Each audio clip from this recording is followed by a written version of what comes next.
एक बार प्रेम से बोलेंगे सियावर रामचंद्र की जय, पवन सुत हनुमान की जय।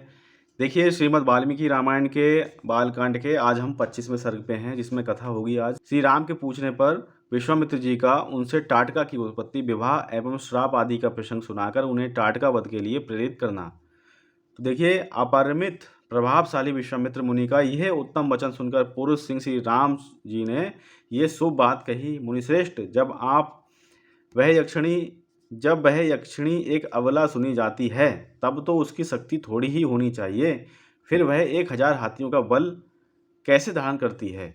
अमित तेजस्वी श्री रघुनाथ जी के कहे हुए इस वचन को सुनकर विश्वामित्र जी अपनी मधुर वाणी द्वारा लक्ष्मण सहित श्री शत्रुदमन श्री राम जी को हर्ष प्रदान करते हुए बोले, रघुनंदन, जिस कारण से टाटका अधिक बलशालिनी हो गई है वह बताता हूँ, सुनो।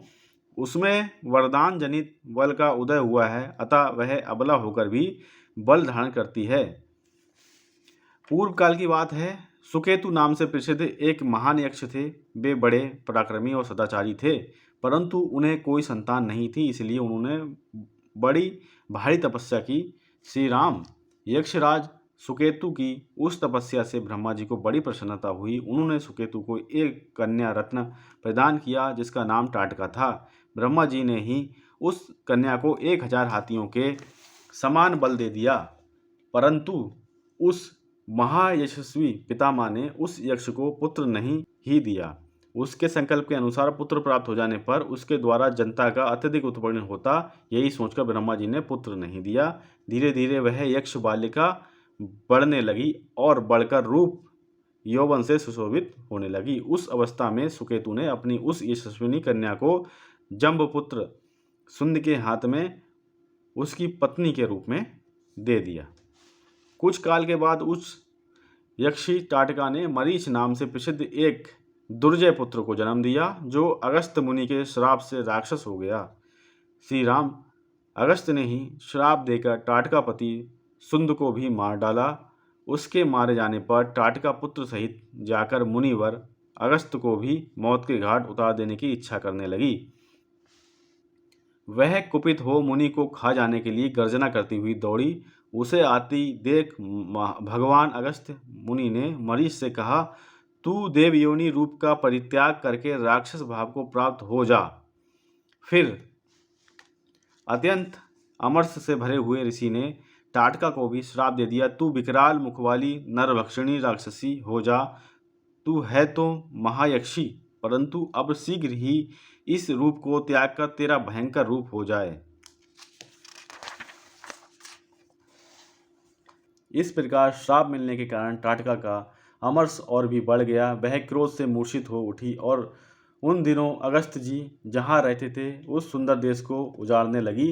रघुनंदन, तुम गौओं और ब्राह्मणों का हित करने के लिए दुष्ट पराक्रम वाली उस परम भयंकर दुराचारिणी यक्षी का वध कर डालो। रघुकुल को आनंदित करने वाले वीर, इस श्रापग्रस्त टाटका को मारने के लिए तीनों लोकों में तुम्हारे सिवा दूसरा कोई पुरुष समर्थ नहीं है।